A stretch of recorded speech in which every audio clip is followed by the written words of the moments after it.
members, spanning 116 countries and 20,000 individual certifications, and more than 1,500 organization certifications issued.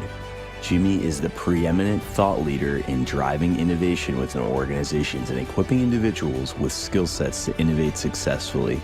GIMI has published the Global Innovation Science Handbook and is sponsoring the International Journal of Innovation and Science. After merging with the International Association of Innovation Professionals, GIMI became the main innovation certification organization in the world, now driving global ISO innovation management standards. GIMI is driving development of AI tools to help companies do bigger and bolder innovations faster and cheaper through leveraging innovation ecosystems. GIMI is leading 5 centers of excellence across high-growth sectors and has established within the Dubai Government Excellence Program the Global Council of Innovative Organizations. GIMI has created GIMI Think Tank, a weekly forum that brings together some of the world's best speakers to discuss innovation, leading to the creation of the GIMI Speakers Bureau. GIMI is democratizing innovation globally through a network of over 32 partners who deliver GIMI offerings in their respective countries, more than 200 corporate partners, and over 100 universities, and numerous governments that utilize GIMI's methodology. Welcome back, everyone. Welcome back as always. So we are always excited to join us for continuing this journey into emerging trends, best practices, innovation state of the country, global innovation activities. Actually, as you have seen, sometimes we have some thematic months, and we had actually 2 so far this year, one about Gen AI and one about longevity. Today, we are starting the thematic month of energy transition, and we will have a couple of speakers and a great lineup around that. So today, we have the privilege of hearing from Carlos around strategies to make clean hydrogen a very powerful decarbonization tool.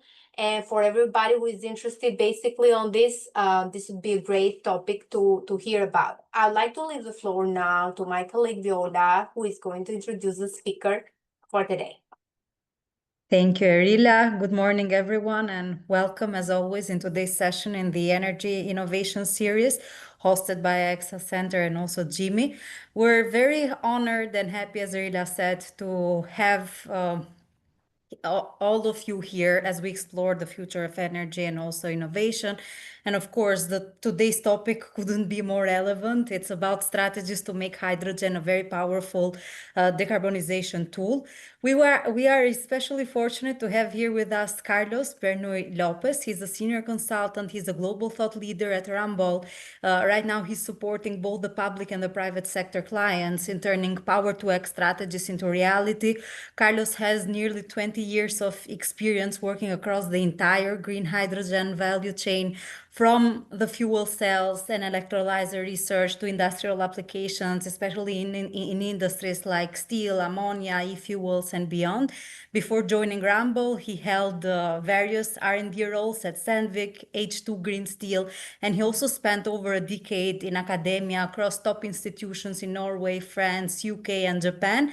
And today, I would say he's not only helping shape the Ramboll's internal decarbonization efforts, he's also a very well-known and public voice for hydrogen innovation through conferences, publications, and social media. We'll share his LinkedIn profile with you.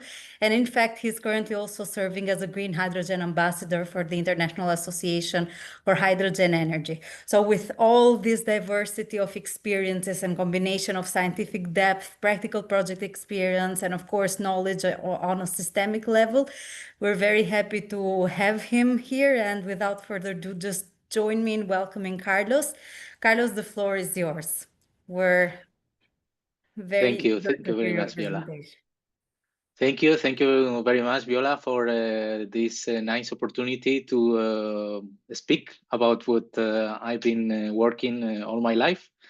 Hydrogen, that it's something that passionates me a lot.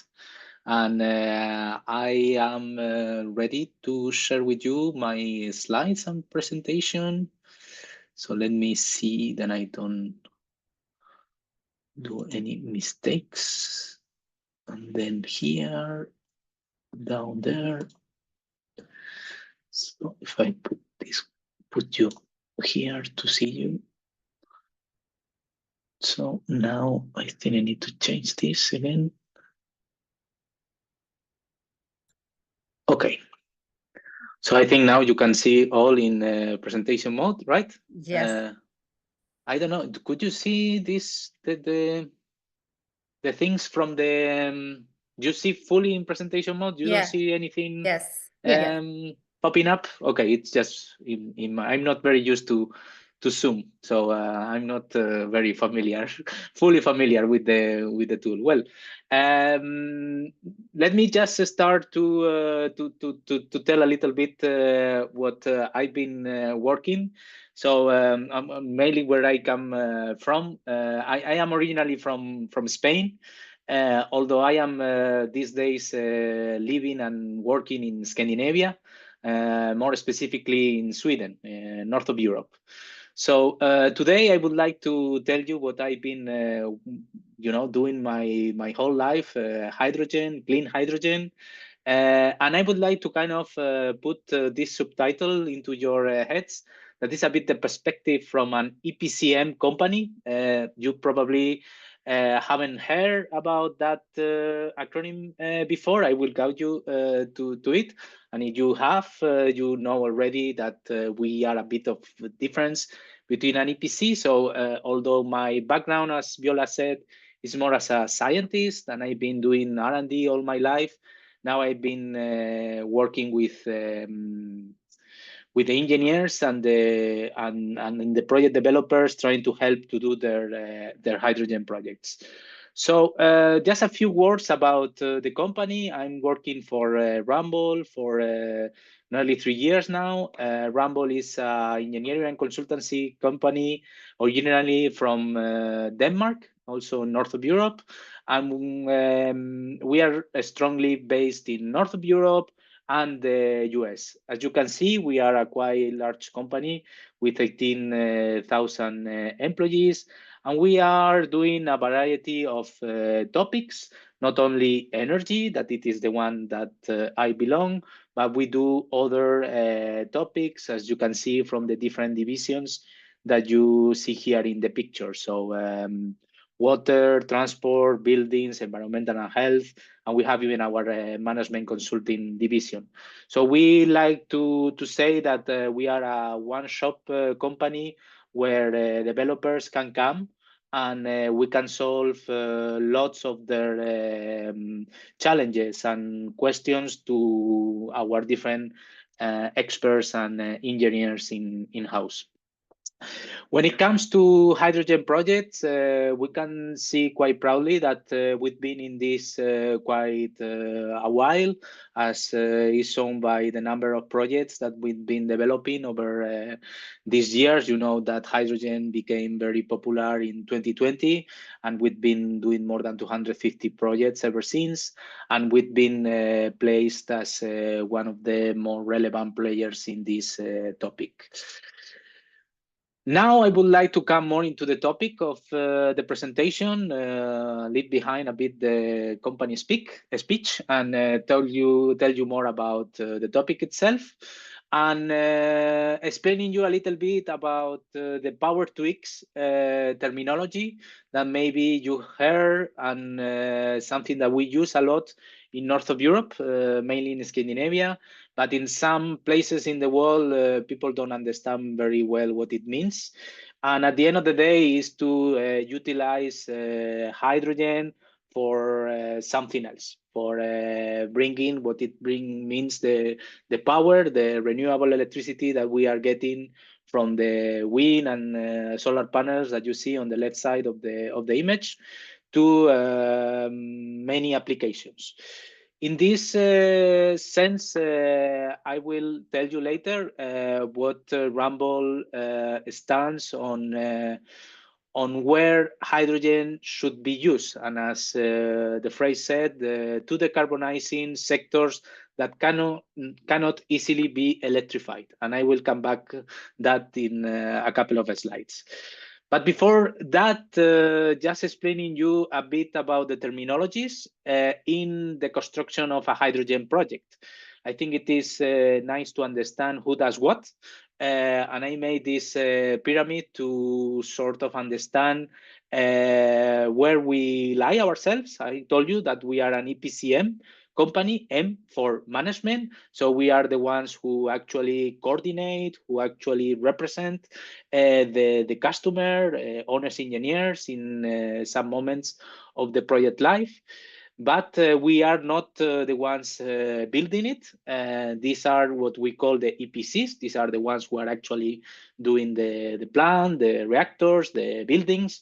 And then we will be having, if you want, in a much lower level, what we call the OEMs, right? The different equipment suppliers that will supply, in this case, an electrolyzer, a compressor, tubes, a reactor, in, let's say, a sustainable aviation fuel project. And as you see, I also put around, because it was a bit difficult to me to place them, the funding guys, very important. Without them, projects cannot go on. And the off-takers, also essential. Otherwise, we are producing hydrogen or ammonia or steel for nothing, right? So I think this is a good starting point to tell you where we've been ourselves seeing the hydrogen projects and how my view has been coming from the very top, because, you know, I used to work for an OEM or even a material supplier for an OEM, and even lower, because I was in academia and R&D, so you could even put them somewhere at the very underground, let's say. And then I'm kind of seeing this with a much holistic view and seeing all the projects. So going to the importance of hydrogen to everything that cannot be electrified. And we try to kind of depict it in this hierarchy, where we see that in the top left, there is no real alternative. And then on the right side, we put time. So on the left side, you could see the more urgent topics where hydrogen will be very useful.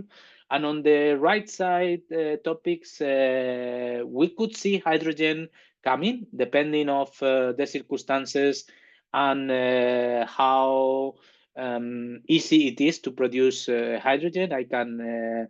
You will understand a little bit later those facts when I will show you other things.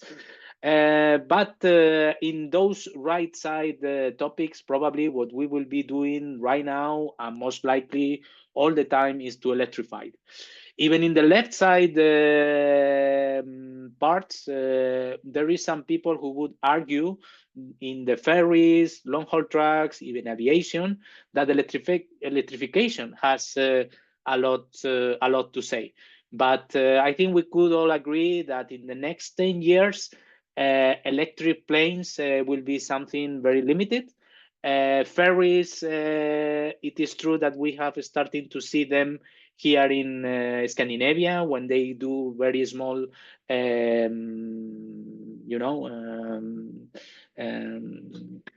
projects, and international shipping.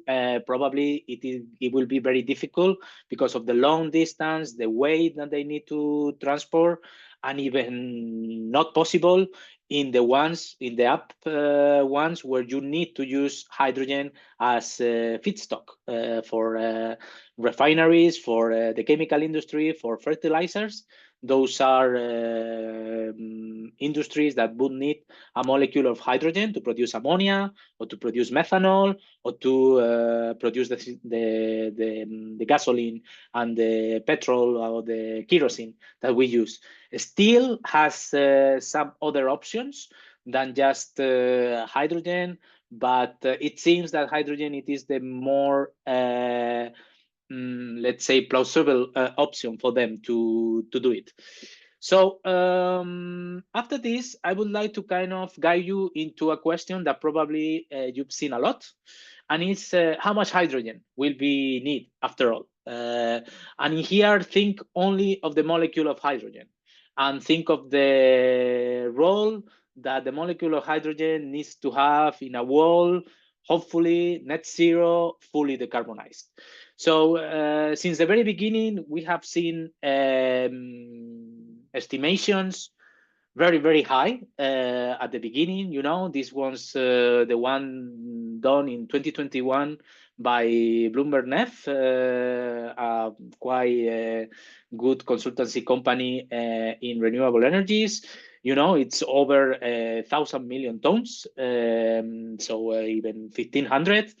And those levels has been coming down in different reports. The IEA said a bit more than about 500, and lately in 2023 it said just below 400, and even Bloomberg Nef last year cut their estimation by nearly 4 times, saying that it was going to be below 400 million tons. You need to think that right now we are using around 100 million tons of fossil hydrogen for mainly refineries, chemical production, and ammonia production. So 100 million tons, it's, as I will show you, quite a lot of hydrogen, and it represents a billion size market. So it is important to realize that right now we have a hydrogen market in industry mainly, and there is a forecast to multiply that market by 4 in the latest forecast. Although when you think about it, which one would be the one that will be most likely, you need to think about what I told you before, where we are going to use hydrogen for. And this is the famous hydrogen ladder from Michael Liebrecht. He has been updated this ladder with in the last years, and you see the very little red ones who would indicate that need hydrogen, and as I told you, it would be the ones who are using hydrogen as feedstock. You need it to do something else, but the other ones you have an alternative, and most likely from D and below, we won't be using hydrogen, or the use of hydrogen will be very limited. You can go even further to the estimations of the hydrogen by the Hydrogen Science Coalition, and this is a picture from Michael Barnard, where he defends that we will be using even around 100 million tons at the end of the century. We will be going up a little bit and then down when electrification will be much more everywhere. So this is a bit to you to understand also where the fuss comes from, why sometimes we don't get in full agreement of the importance of hydrogen, why you will see disputes sometimes between different parties saying hydrogen is great, hydrogen is crap. So in summary, right?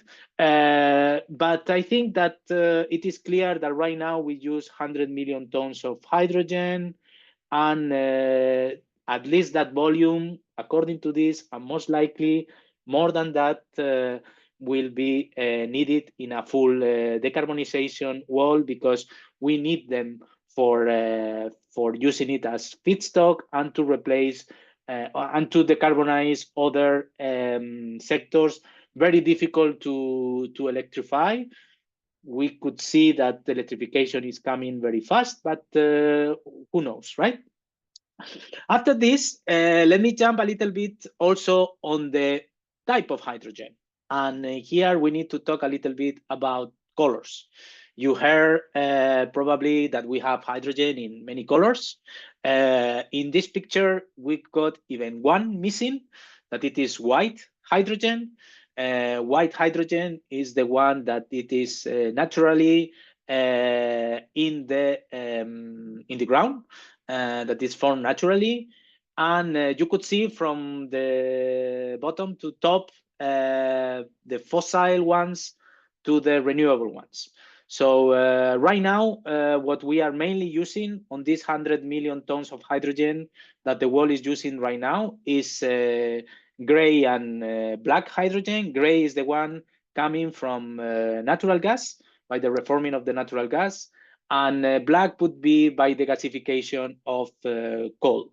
And there's distinction between the brown and black. To me, I don't know, I will call it all black, all brown, just to make sure that you understand that it comes from coal and not from natural gas, that it is the gray hydrogen.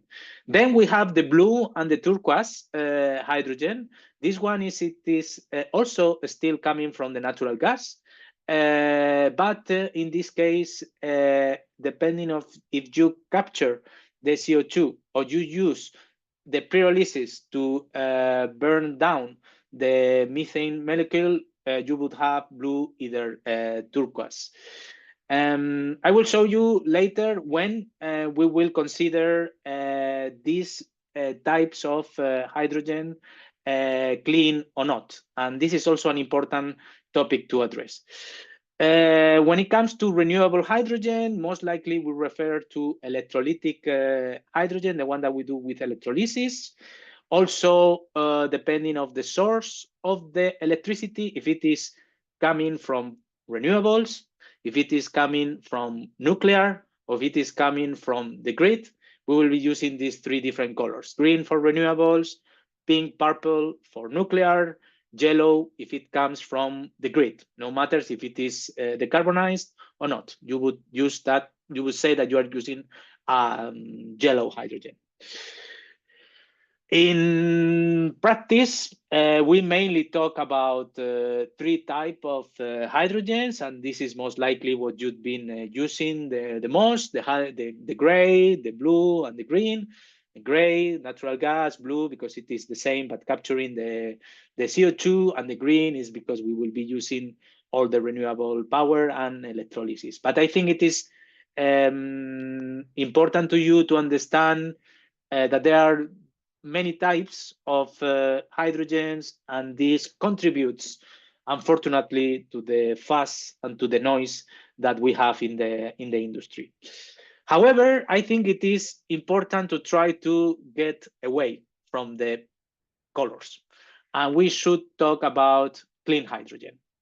What is clean, what is not clean, and it's all about CO2 emissions. Depending of where you are, the countries set a different barrier for the CO2 equivalents per hydrogen produced, and you could see that there are differences, but they are more or less in that range between 2 and 5 kilograms CO2 equivalent.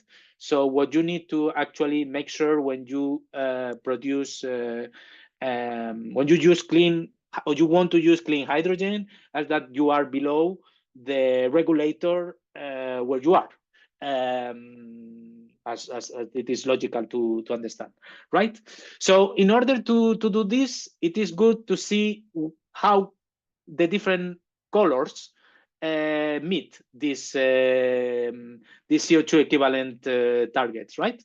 And I'm going to show you a paper from some Finnish scientists where they estimated the CO2 emissions over the whole life cycle of the production, from the extraction of the gas, in the case of the natural gas related types, to the production of the solar panels, in the case of the renewable ones. It is a very interesting one, because you would see actually that there are different contributions to the CO2 equivalent.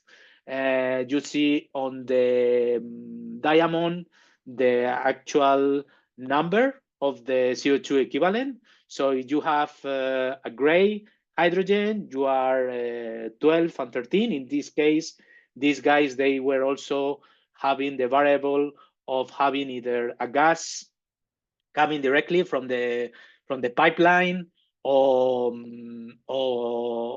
starting from liquefied gas, LNG, liquefied natural gas. And you could see in the blue, the green bars are the ones representing the capture. And then you see that the 8 and 9 numbers are the total emissions. In the right side, you see the turquoise one, and you see that the total emission is 6 and 8 respectively, either if you get the gas from a pipeline of LNG. We can see that none of them qualify as clean hydrogen in any country in that I've been, even the Chinese qualification, that it is the more generous, not either blue or turquoise could be considered clean hydrogen. And this is mainly due to how dirty, most likely, it's your natural gas. You see the blue part here. This is the natural gas extraction, transmission plays a role, but also the way that it is produced. Some people says, and they have a point, that this article is not considering the more up-to-date technologies in blue hydrogen, like ATR.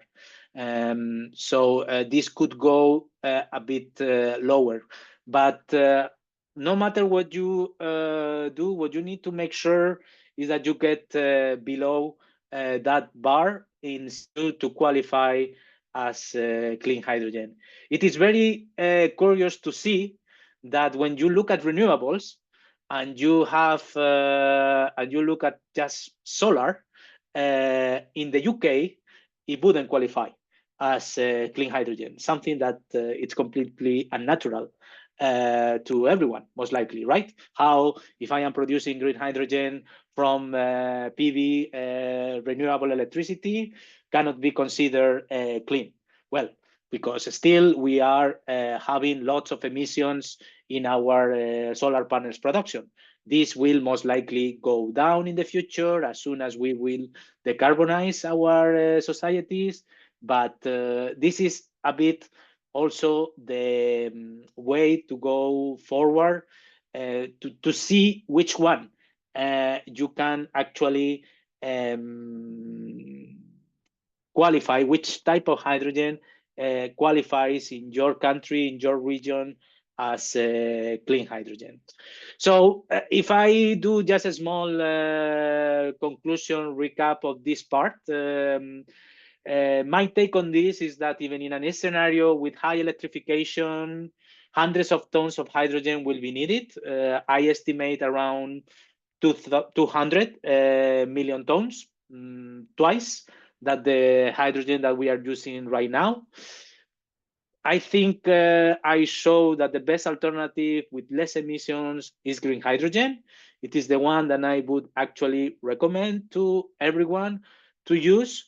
It doesn't mean that if you have a very clean natural gas and a very good method of producing blue, either turquoise hydrogen, you cannot use that hydrogen. Yes, use it, but watch out your economics, because most likely this will come with a cost. And I made an estimation that at least half of the total hydrogen that will be needed will be green hydrogen. So I always made in my speeches and dissemination that we need to produce 100 million tons of green hydrogen as soon as possible, because we are in an urgency. We need to speed up, and this will be the target that I will put to the wall to get there. Yesterday, if we can, you know what I mean, right? So what do we mean by this figure? 100 million tons. Probably for you, okay, right, Carlos? But so I try to kind of put them in sort of money market size, you know. The market size for 100 million tons would be between 150 and 200 billion euros. Let's assume that we produce them all by electrolysis, and we get 1 terawatt of electrolyzers. And this will be that the electrolyzer market size would be also in a half trillion, nearly, right? Between 250 and 400 billion euros. So we are talking about a quite large market, even if we are not in the 1,400 million tons volumes that we were thinking in 2021 or in 2020. So we are still in a very large market for smart people to grasp, I would say. So, and you need to think that last year, the total worldwide installed electrolyzer capacity was 5 gigawatts, and I am telling you that we need 1,000. So that means what, 0.5%, right? So yeah, so we got some room here to make some money and to save the planet at the same time. So one could think, okay, but that's a lot of electricity that you need to provide for that. So I also made a calculation and try to make also a damn a bit silly estimation that how much will occupy the PV, the photovoltaics needs to produce that that amount of hydrogen, and this will be the whole country of Croatia. If you don't know where Croatia is a small country in South Europe, southeast, and if you occupy the whole Croatian country, you would have the power needed for the whole hydrogen need that I am forecasting. So I don't think it is a problem of renewable energy. It seems more a willingness to do it and to find the right business cases on them. I think I have, now that I am seeing this, I think I did once something more US understandable, and I think I found a desert somewhere where you could actually fit all these 60,000 kilometers squares. So yeah, it is not much actually. All right. So now let me jump to the second part of my presentation where I would like to tell you more about probably what we are all much more in a rush. That is how to obtain green hydrogen cheaply. We know that we are getting more and more attraction or attention to green hydrogen because we obtain it with renewable electricity that is getting cheaper and cheaper. And this is not new for you, and you probably understand this very well before me telling you. So this is probably why we are now putting attention to green hydrogen. But in order to talk about cost, we need to introduce this parameter, levelized cost of hydrogen, that is telling us how much our hydrogen will cost in a project. And this formula that seems a bit complex, but it's not. It's actually, you would put in the numerator the capex and the opex, capital expenditure, operational expenditure, and you would divide both the amount for the amount of hydrogen by the amount of hydrogen that you will obtain at the end of the project. And then you will have a levelized cost of hydrogen, normally expressed in euros, dollar per kilo. Okay. One thing also very important to understand is that OPEX dominates the levelized cost of hydrogen. So it is much more important to focus on your OPEX reduction than in your CAPEX reduction. And I try to show this in this picture. So if you reduce 50% CAPEX in a project, you have 6.7 reduction of the LCOH. But if instead of 50, you just reduce 25% of the OPEX, you would have a 17% reduction of LCOH, nearly 3 times more reduction than paying attention to CAPEX. So that makes us to first understand what is OPEX in our projects. And it's mainly 2 things. Electricity price, you know, how much we are paying for our electrolyzer to operate, and the efficiency of our electrolyzers. So how much power I consume per kilo of hydrogen produced. This is LCOH versus electricity price model of a, would say, average hydrogen project this day.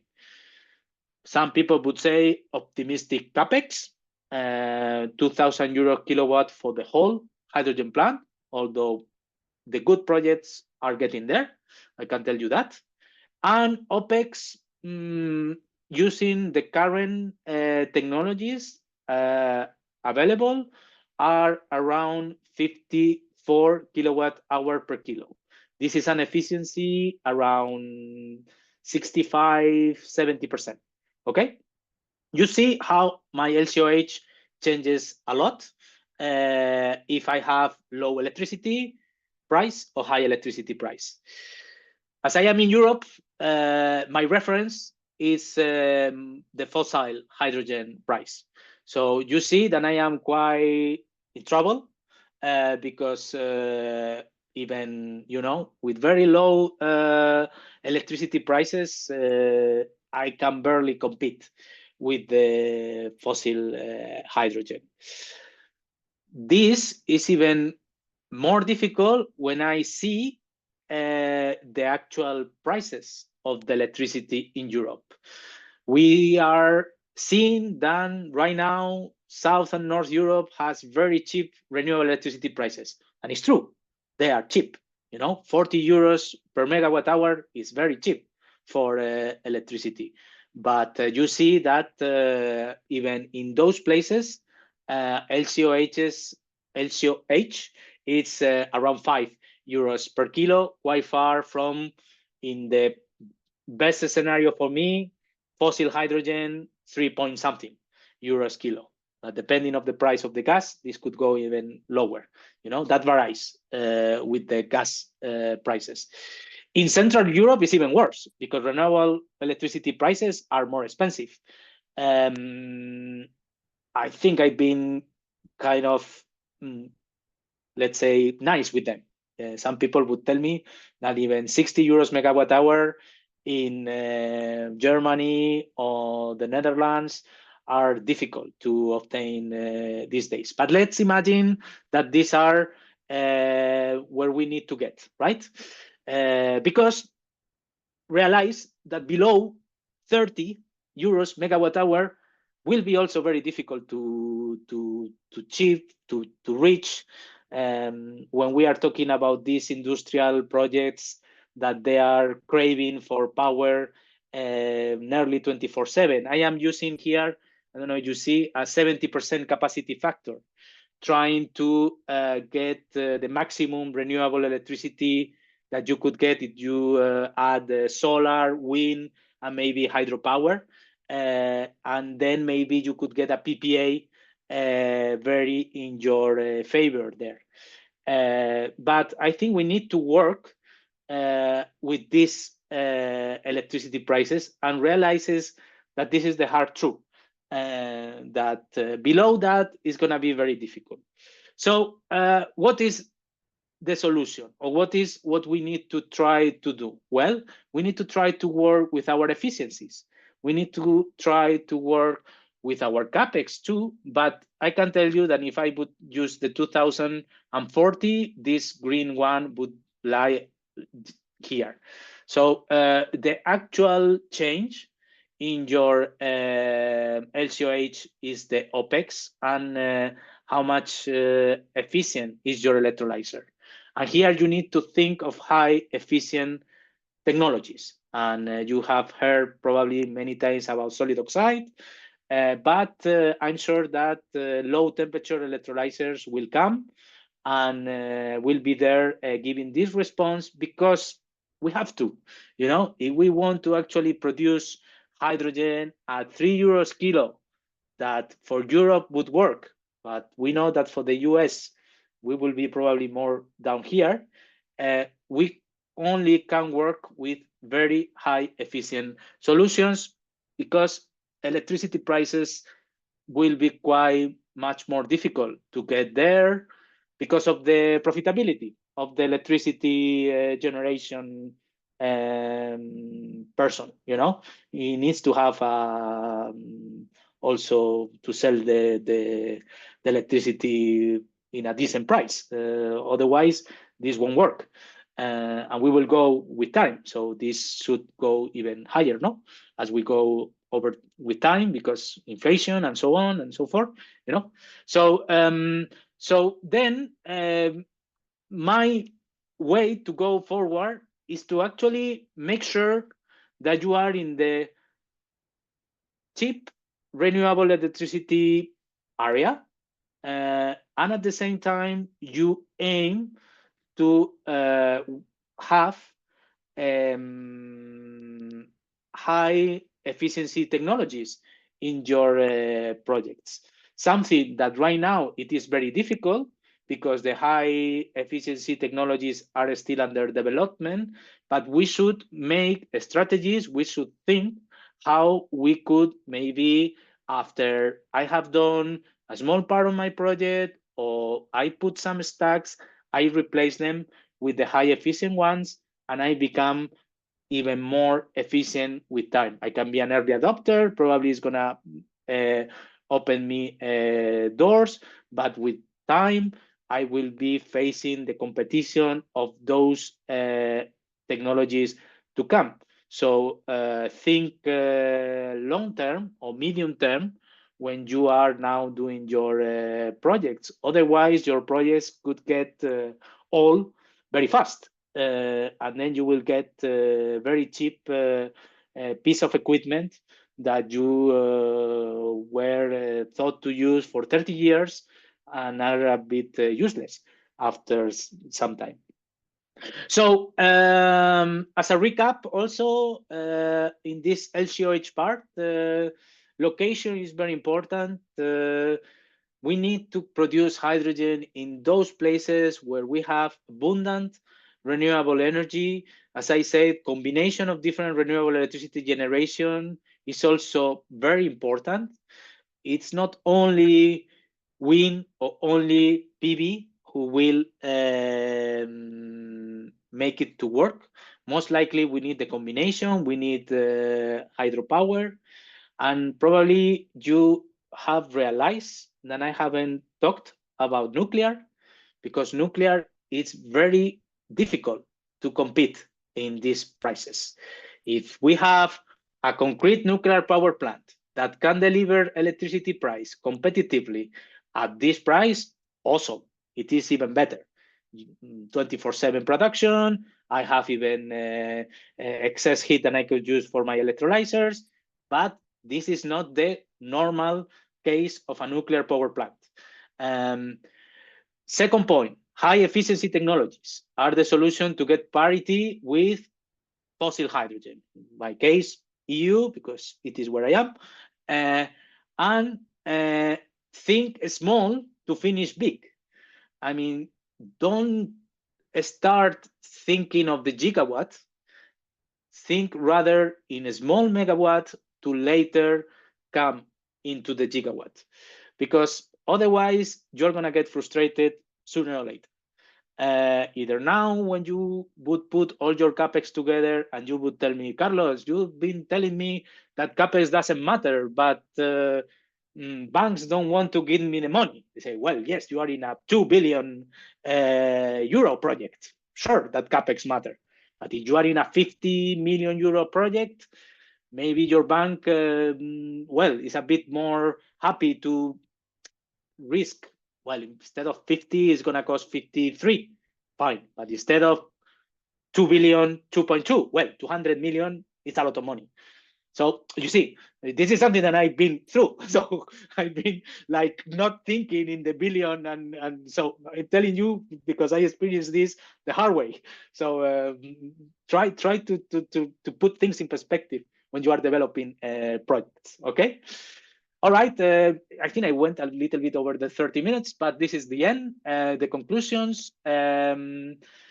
Clean hydrogen, to those things very difficult to electrify. That's also a very first message that I try to tell you. And we need to, at the same time, make sure that we produce clean hydrogen, but qualified as clean hydrogen. To me, the easiest is to go to green hydrogen, but I'm sure that in some places and in some circumstances, blue, turquoise, even pink could work. LCOH reduction comes with lower electricity prices and higher efficiencies. The maths doesn't lie. So if you are in a zone with high electricity prices, yeah, sorry, man, you are a bit in trouble. And it is very important to realize about all this and think long term when you are trying to achieve lower LCOH. You may be starting with a high LCOH, but have the right strategy to get to lower LCOH in the future. That, in my opinion, that would place you in a much better situation than just trying to get something that seems good very now, because everyone is producing hydrogen at 7 and then you produce at 6. But not have a strategy to get down to 3 later on, that it is what you will be demanded at the end of the day. So that was it. Thank you very much. I hope you liked it. And if you have questions, I can go through them. So, yeah. Thank you. Thank you very much, Carlos. It was a great presentation, and actually you made it easier. First, to understand what was Power-to-X, even for an audience that is not quite familiar to green hydrogen and energy as an industry.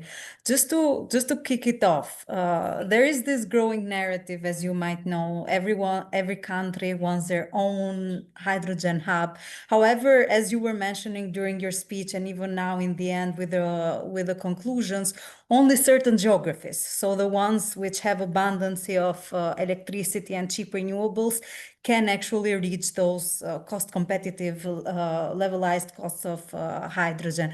What would be your advice to these other regions? So the regions that are actually lacking this advantage, where could they fit within this scenario as stakeholders? Should they still build anything anyway, considering that you see this in the future? Should they specialize differently within the hydrogen value chain?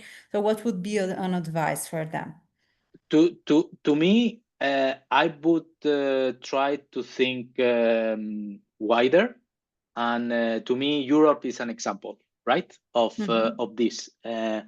I would rather try to convince our German friends that for them, the more important thing to progress is that the hydrogen is produced either in north of Sweden or south of Spain or Portugal or the Balkans, and bring to them maybe not even the hydrogen, but bring to them the decarbonized product that they need. For a steel industry, we can even do it with an intermediate. We don't even have to close all the steel mills. That could be one of the big challenges that we have from the societal point of view. Imagine all the regions that we have, even in the world, that depend of a steel mill being there for more than a century. So how would you decarbonize that factory? Well, don't be so stubborn to produce the hydrogen there, but maybe produce the iron sponge, the product that you would use to produce your steel somewhere else in a place logical to you. You know, we are a common market, we are friends, we are supposed to be an union, right? So to me, you know, I'm Spanish living in Sweden, so you can imagine that I confront a lot of differences. So if you are in the US, it is also quite logical that there are places more favorable than others to do it.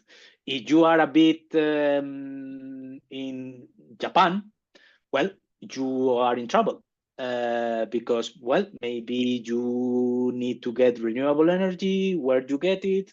Well, maybe you need to get agreements from countries nearby to get you the right product, molecule, what you need to decarbonize.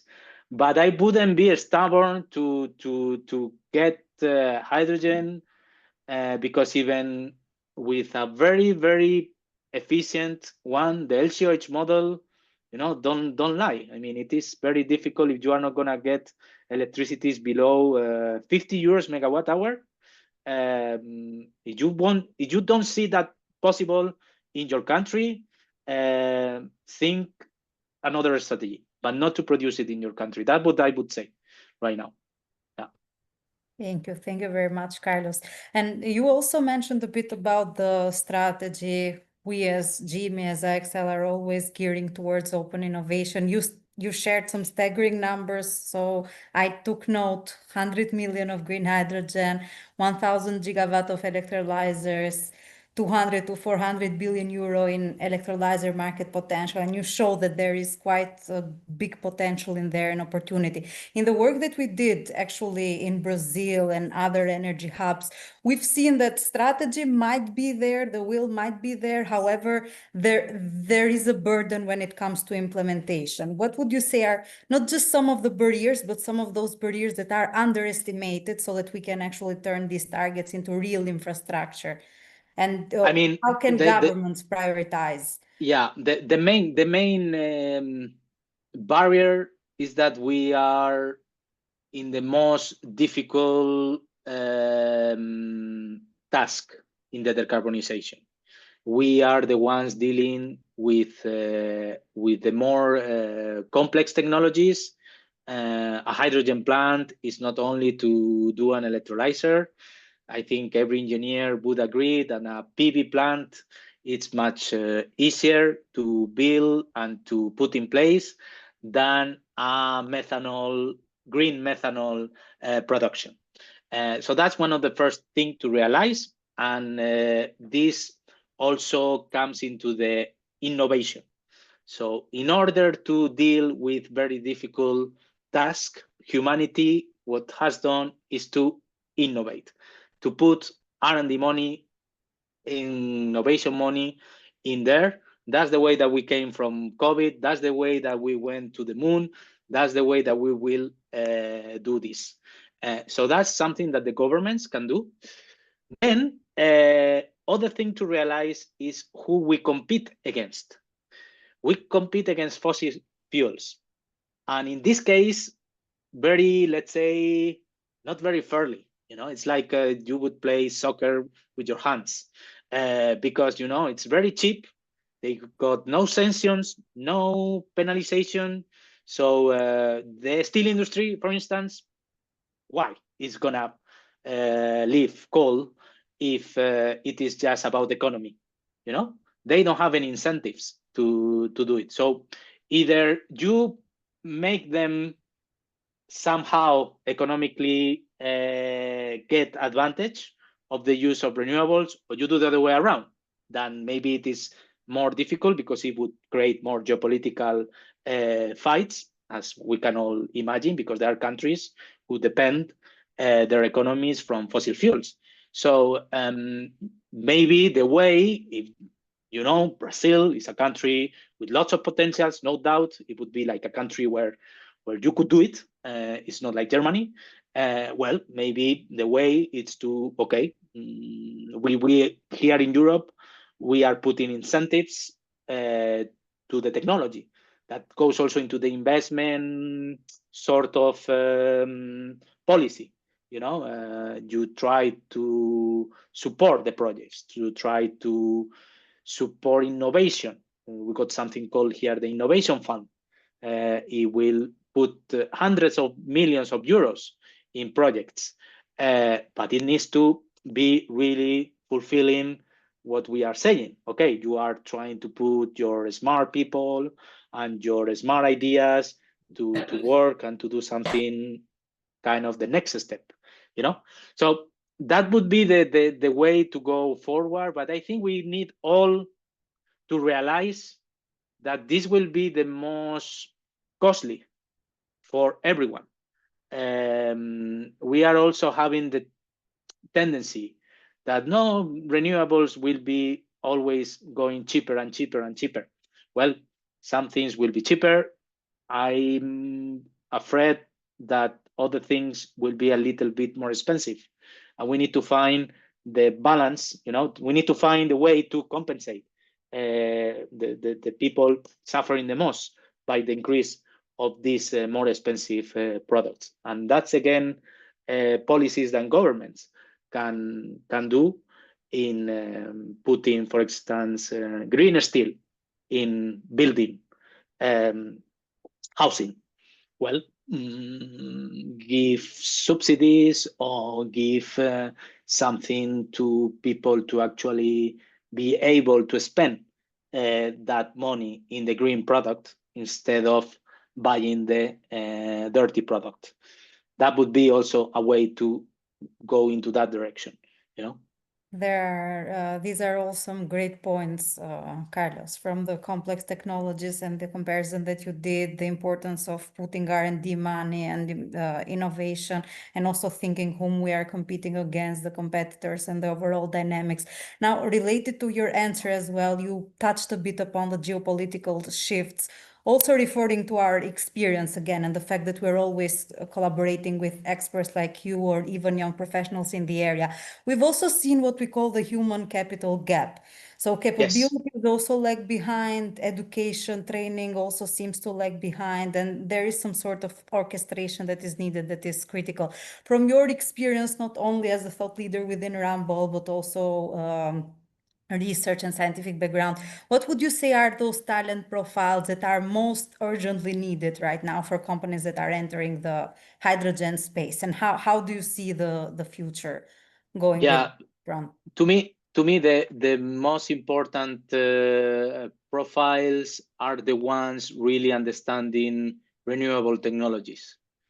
I'm afraid that only with time we'll get them, because I'm very sad to say that only when I find, I'm 44, will be 45.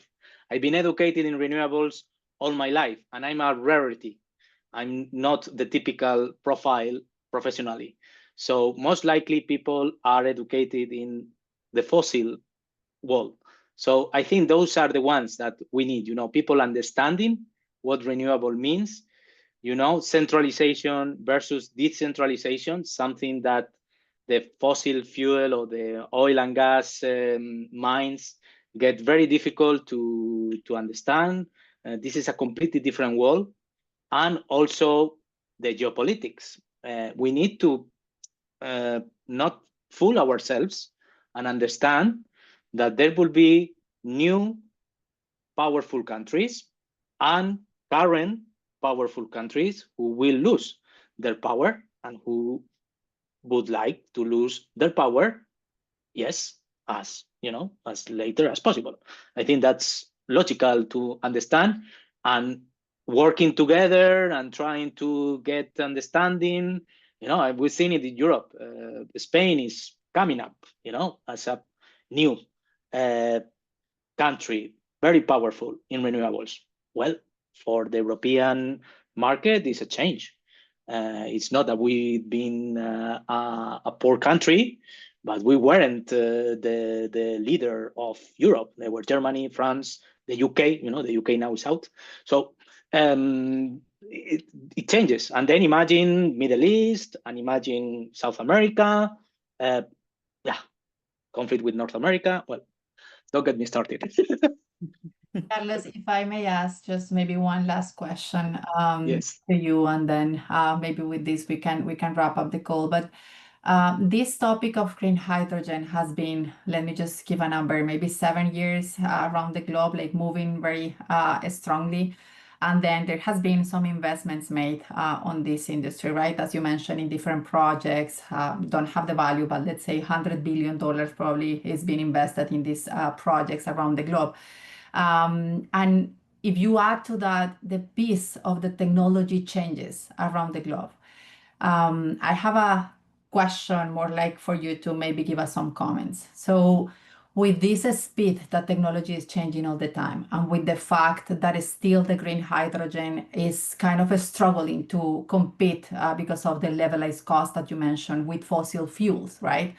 So, do you see probably alternatives to green hydrogen that somehow might leave these investments in green hydrogen quite obsolete because there is something coming up next very fast that might pretty much be competitive in terms of cost?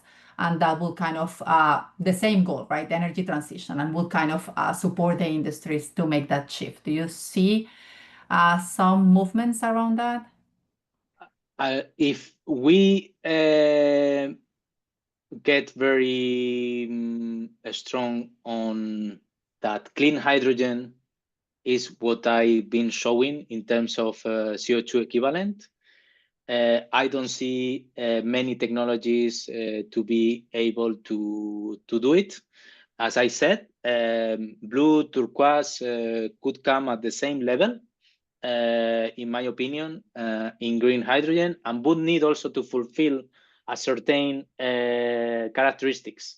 If you are producing turquoise hydrogen, let's say in Japan, and you are bringing the LNG from the US right now, most likely you won't qualify.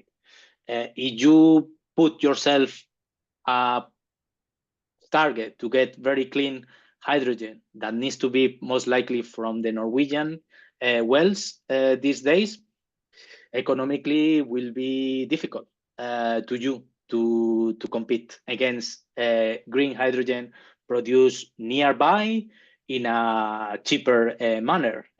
We said that Japan itself has difficulties, but I guess it has some means to produce some green hydrogen, and then it has some other places nearby. But if you think of other, like the whole South America world, continent, you could see there also things working. But to me, we need to see the impact of white hydrogen. I haven't mentioned it much. First, because I'm not an expert and I didn't want to talk much about that. And then because I'm quite skeptical about something that it was supposed to be there, but we never took care of using it. It was okay, fine, maybe. It's like metals. Sometimes we weren't actually looking for so many metals, and then you find more and more when you increase demand, right? But again, you need to take it out, the white hydrogen, and bring it somewhere. Transportation of hydrogen is not easy. It adds a lot of cost. So maybe if you have a really large white hydrogen deposit in that area, 500 kilometers around, fine. But more than that, So that's, and green hydrogen, it's linked to renewables. Renewables will get more and more. We are not stopping with renewables. We are just starting with renewables. It's not like we are going to tomorrow. No, we don't build any more PVs because we don't need them anymore. No, we know that it is happening because electrification is our main tool to fight climate change, the decarbonization of our world, right? So that's what I believe. Green hydrogen will get better and better, and the countries where have already now better odds, better circumstances, will take advantage and will be the ones first competing and giving that hydrogen technology will improve because investments will go there, will understand, and SOECs can supply a certain number of million tons of hydrogen. It is clear there are companies already showing their progress over these years. So you see, to me, I'm not like, I don't want to sound green hydrogen will be all, but for sure, I want to come to say that green hydrogen is not dead at all. Like some people wants to telling us, because we've been in this frustration mode, but because we started with this nonsense of the million tons, when we were some people in the background telling, no, this is too much, but yeah. So there's definitely some room still for making it happen and making Yeah, I think so, and it is more. I think we need to, if we believe that the way to go is through renewables, is through renewable technologies. Green hydrogen is a renewable technology. It's linked to renewable electricity, and it has the same working operations, or let's say ways of developing as wind. For instance, the turbines 20 years ago were very small and very expensive. Why did they get as big and cheap as we are now? Because we were using them and developing them, right? So the main risk is if we don't deploy green hydrogen and we do something else. But as soon as that something else is clean hydrogen, to me it's fine. But I don't think there is an alternative clean, because what I've been showing, and it's mainly natural gas emissions, fracking, what it is mainly due to that. It's methane is very, very greenhouse power gas, 28 times more powerful than CO2. So as soon as the methane goes a little bit out in your installation, ruins all your calculation of CO2 equivalent. So you need to start with a very clean natural gas. And the Norwegian people claim that their natural gas is very clean, but it's not as cheap as the US. We are talking about 5 to 6 times difference in price. So, yeah. Okay, Carlos, thank you. Thank you very much. I think we will need to wrap up very soon because we already went over a couple of minutes, but thank you very much for all of this conversation. It was really interesting. And then I guess for all the audience, clean hydrogen is here to stay. And we need just I hope that we really understand how the cost structure works, and then what are the investments needed, who are the stakeholders that you actually help us to really understand and have a big picture of it. And then based on that, how do we try to support industries to push and nudge this forward to really deploy and scale? I think that's quite the key message. So I'll leave Viola and the team to wrap up. Yeah. Thanks a lot, Carlos. I'll be waiting for your advice and your new posts on how to bring the OPEX down, because we're always talking about CAPEX. So hopefully you'll be sharing something on your LinkedIn around that. Apart from that, we'll be in touch because all of this will be part of an insight report that we'll do on the Energy Innovation Series. And for all our audience, next week, we'll also have another expert, and we'll discuss about the importance of social sciences and why they matter more than ever in the energy transition. So today we dig deeper on a technical aspect of it, and Carlos gave us a holistic view of green hydrogen and what is expected in the future and how to bring that cost down. And next week it will be more on the social perspective. Carlos, thank you once again. It was a pleasure, and thank you for the extra time with our audience. Thanks. Thank you. Bye-bye. Enjoy the rest of your week. Bye. Thank you, everyone. See you next week. Bye-bye.